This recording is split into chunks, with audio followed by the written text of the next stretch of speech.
Well, good morning, everybody. Welcome to Wake Up Well. It's the 31st of July. We're continuing with our series on thinking of the holy habits and fasting this week. And we're going to look this morning at Luke chapter 18, verses 9 to 14. And this one really speaks for itself as well. It's a parable of Jesus.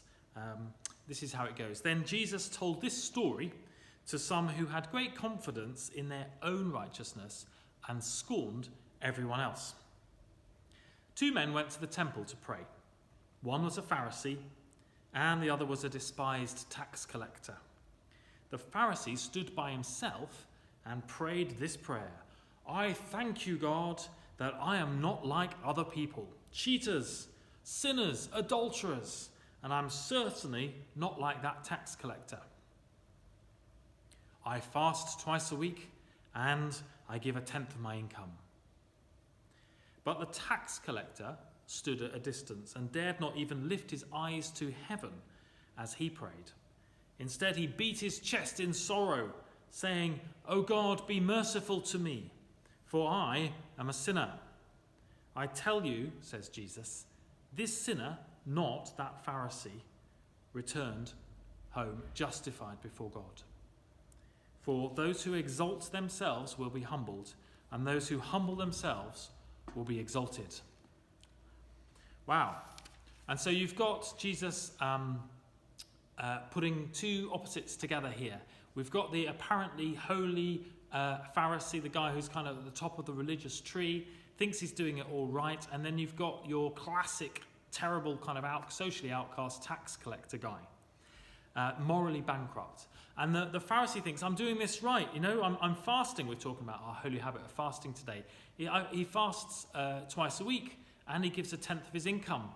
And, if I thought that everybody in the well was fasting twice a week and tithing, I'd be a happy man. But actually, it's not the outward behavior that is what Jesus pinpoints in this parable. Because Jesus, the kingdom standards of Jesus are continually shocking and surprising and challenging, I think, to each of us if we take them really seriously. He says it's not about your outward actions, it's about the heart. It's about your motives. And the same applies to us, I guess, when we think about fasting. And so he says in verse 14, "You'd be surprised, disciples, but the person who actually returns home justified before God is not the Pharisee, it's the tax collector." And I love the way that Jesus challenges the heart. It reminds me of the parable of the story of where Jesus is at the temple and he sees this rich guy turn up with his money and he puts a massive offering in the temple offering, and the disciples are impressed. And then a woman appears, a widow, gives just out of her poverty, just what she has, all that she has, she puts in. And Jesus says that was a better offering. And the disciples are shocked because their ways of the world thinking are the outward behaviour is what matters. And Jesus says, no, it's about hearts, it's about motives. And here's the truth, folks. The truth of the gospel is this, and it's still as shocking 2,000 years later. We are all sinners before God. Actually, none of us can do what is right outwardly to please God, even fasting and even giving 1/10 of our income away and so on. Nobody's right in God's sight. We all know the darkness in our hearts, don't we? But the gospel is that the mercy of God has come. It's come in the person of Jesus Christ. And actually, let's take the example of the tax collector in this parable. He recognizes his need of the mercy. He cries out, he beats his chest. He cries out for the mercy of God. And as a result, that's what he receives. And it's all about the heart posture towards God. And so it needs to be when we fast. We can't fast in order to impress God. It's not about striving, it's not about achieving, it's about receiving, and it's about receiving mercy.